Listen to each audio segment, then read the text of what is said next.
جب تو خود پر غصہ غالب پائے تو خاموشی اختیار کر۔ کمینوں کے جواب کے واسطے حلم ایک لشکر ہے۔ گناہ اس قدر کم کر کہ ان کی عقوبت کی تاب لا سکے۔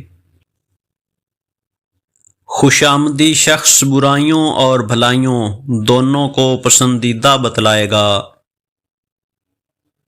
اپنے تھوڑے کو دوسروں کے زیادہ سے بہتر جان۔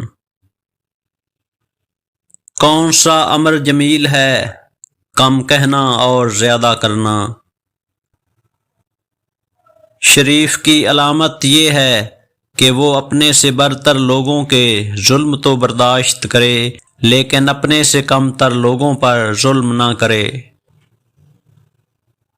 اپنی زبان سے اپنی تعریف کرنا اپنی طرف سے لوگوں کا خیال خراب کرنا ہے۔ میں عفو درگزر کو اتنا محبوب رکھتا ہوں کہ اگر مجرموں کو اس کا پتہ چل جائے تو ان کے دلوں سے خوف جاتا رہے اور بجائے خوف کے ان کے دل خوشی سے بھر جائیں۔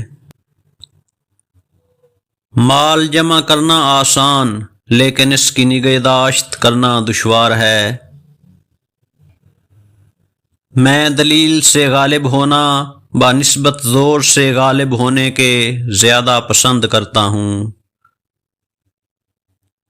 آدمی تین قسم کے ہیں، بعض ایسے ہیں جن کی ہر وقت ضرورت ہے، بعض دوا کی مانند ہیں کہ خاص وقتوں میں ان کی ضرورت پڑتی ہے، اور بعض تو ایسے ہیں کہ بیماری کی طرح کسی بھی حال میں پسندیدہ نہیں۔ جوانوں کی کاہلی سپاہی کی بزدلی ہے۔ سب سے عمدہ مجلس وہ ہے جس میں لوگوں کے حالات سے واقفیت ہو۔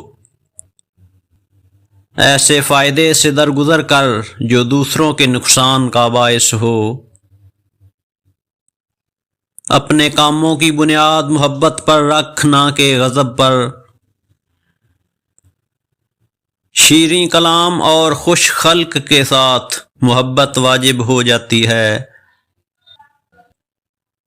ایسی راستی جو کسی کو فائدہ نہ دے اور لوگوں کے دل دکھائے پرہیز کر۔